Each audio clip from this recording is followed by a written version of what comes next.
It's been a long time since I last spoke into the camera like this and having a tripod in front of me and, seeing my face in the camera again.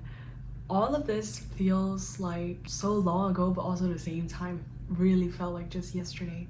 I know a lot of you who are still on this channel, probably knew me for making that video, The Desire to Be Loved. I created that video when I was feeling very hurt, I was feeling very confused. I processed a lot of my feelings and a lot of my thoughts by making that video, and it's genuinely crazy to me to have so many of you guys like sharing your stories with me and telling me how much you can see a little bit of yourself in the video. But when that video got a lot of views, I felt like it kind of put me into a slightly weird mindset, and it kind of changed my perspectives on YouTube a little bit. I know that people love my authentic, honest content. They love me being reflective of my own life. I really enjoy the process of healing layers of myself and trying to understand the deeper meaning of things. But I think after a while, it kind of exhausts me because I felt like if I don't have anything profound to say, then I probably shouldn't be making videos. But in reality, it's such a long and in a way painful process to go through bits and pieces of your past, from your childhood and your relationships and how you interact with people. There are so many feelings and there are so many thoughts that I was still processing, I was still struggling with. But then I felt like people probably don't want to see that version of me that's unfinished.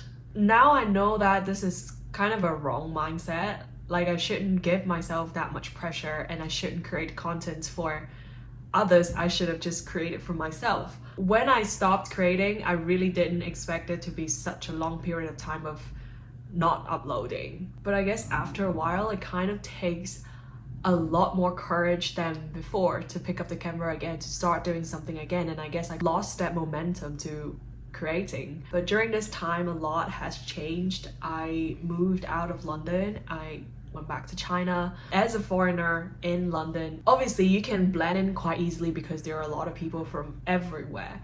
But I guess there's a part of me that wanted to have a deeper connection with my people. I know that you can always find your community anywhere in the world. There's a huge part of me that felt drawn to the idea of moving back to China, moving to somewhere closer to my family and spending more time with them because I haven't been able to for the past 10 years. Well, so here I am in China. This is actually my third city. I'm in Shenzhen right now. The reason why I'm in Shenzhen but not in my home city is because of the fact that as much as my initial intention was to spend more time with my families, with my parents, I guess after a few months, I kind of just realized that it is not sustainable to be living with them. As someone who has lived by herself for such a long period of time, distance had always been there, and that's what kept my relationship with my parent amicable. But when that distance was removed from the whole situation, it almost felt like I couldn't really be myself. I'm someone who can be very bubbly and very high tension,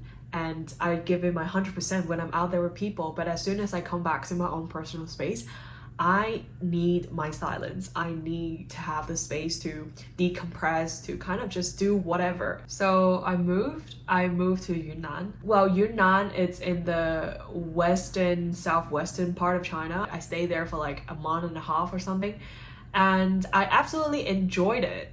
It was a place that I always wanted to visit. It's so pretty, the weather is so good, and it has the kind of energy that I always crave. It's very quiet, it's a lot of nature, and the people there are like extremely like chilled and relaxed. It's just filled with energy that I really like. But after a few weeks, I kind of just realized that, okay, as much as I do enjoy living here and I like the place itself, but I just really couldn't see myself being there. I felt like I needed something else. I think I needed something more. But that has made me felt very frustrated because I was thinking to myself, like, what exactly are you looking for? Like, what are you trying to find here? I moved away from London, I moved away from my home city, and I got to a place where I actually liked the energy of. Yet I was still complaining about something missing. But what is missing exactly? Like, I couldn't even answer that myself. After having everything that I ever wanted right in front of me, I still felt that sense of emptiness. And that's when I kind of realized that for the longest time I was trying to find answers from either my past or my future. I overanalyze every single detail from my past relationships from my childhood, and I overthink everything that hasn't happened yet. I spend so much time on my before and after, but the most important thing that I neglected, that I miss, is the now. And right now, I'm in this phase of wanting to expand into something more. I'm someone who has a lot of dreams and goals, and even though over the past few years I have accomplished some of them, but there are still so many more that I really want to explore.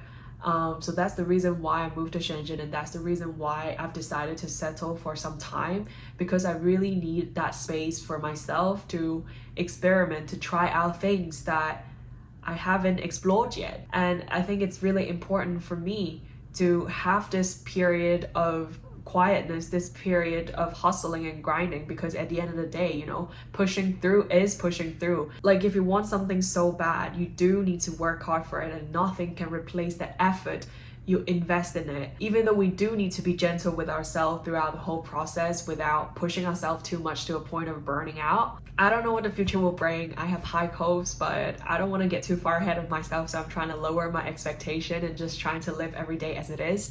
But for now, I am just really happy, you know, that I make this decision for myself, and giving a little space for all of my ideas to breathe, to thrive. In the future, I just really want to continue sharing my stories with you, but we're probably not going to do it in the same format as before.